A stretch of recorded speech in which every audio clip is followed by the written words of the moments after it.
నాకు 2017లో they diagnosed it as Crohn's అండి. Before that also for many years I kept having issues with the stomach. ఏదో ఒక pain, I couldn't eat, ఎప్పుడు నొప్పితో వంగిపోయేదాన్ని. డాక్టర్లు తప్పు చెప్తున్నారేమో, అది కాదు, మా పిల్లలకి ఎందుకు వస్తుంది. క్రాన్స్ అనేది అప్పటిదాకా అది పేరు కూడా వినలేదు. అంటే ఇలాంటి జబ్బులు ఎవరికి రాకూడదు. వచ్చాయి అని చెప్పంటే it's very difficult to cope up. When you see your child unable to eat anything, that's the saddest part of any parent. వాళ్ళు వచ్చి చెప్పేవాళ్ళు 16 తర్వాత యూ విల్ బీ ఫైన్, 18 తర్వాత యూ విల్ బీ ఫైన్ అని. 18 అయింది, తర్వాత కూడా కాలేదు.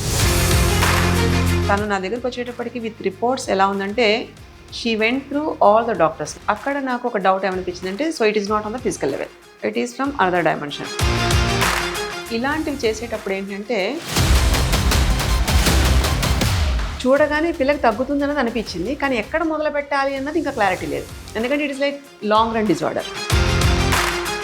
ఉండడానికి కూడా ఏంటంటే ఒక 20 ఏళ్ల పిల్లల ఉన్నట్టుగా లేదు. నిజంగా మాట్లాడితే అస్థిపంజరానికి తొడిగినట్టుగా ఉంది తప్ప నథింగ్ వస్తాయి. లిటరల్లీ చెప్తే నమ్మరు.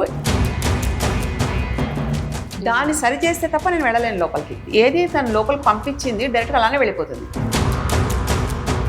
తుషారా అనేది ఇప్పుడు పెట్టిన పేరండి. But before entering into her mother as a foetus, I don't go with any person's feelings. I go what body will be like letting me know what it needs we have to provide. అది నచ్చినా నచ్చకపోయినా. నాకు ఇట్లేంటో పొట్టు పెట్టి ఇట్లా తిప్పేస్తూ ఉంటుంది. మనం second session అనమాట. స్టమక్ మీద అంతా ఐ డోంట్ నో ఇట్లా మొత్తం వస్తారు. I literally saw my stomach pop up. అంతకు ముందర ఇట్లా మొత్తం ఇట్లా ముడుచుకుపోయి లోపలికి ఉండేది, ఇట్లా లిటరలీ బయటకు వచ్చింది. సూర్యుడు లేవక ముందు మనం లేచి ఆయన నిద్ర లేపాలి అని. సన్సెట్ అవుతున్నప్పుడు you have to close your belly, ఇంకా నోటికి తాళం. అలా వేసుకున్న వాళ్ళది సంపూర్ణ ఆరోగ్యం.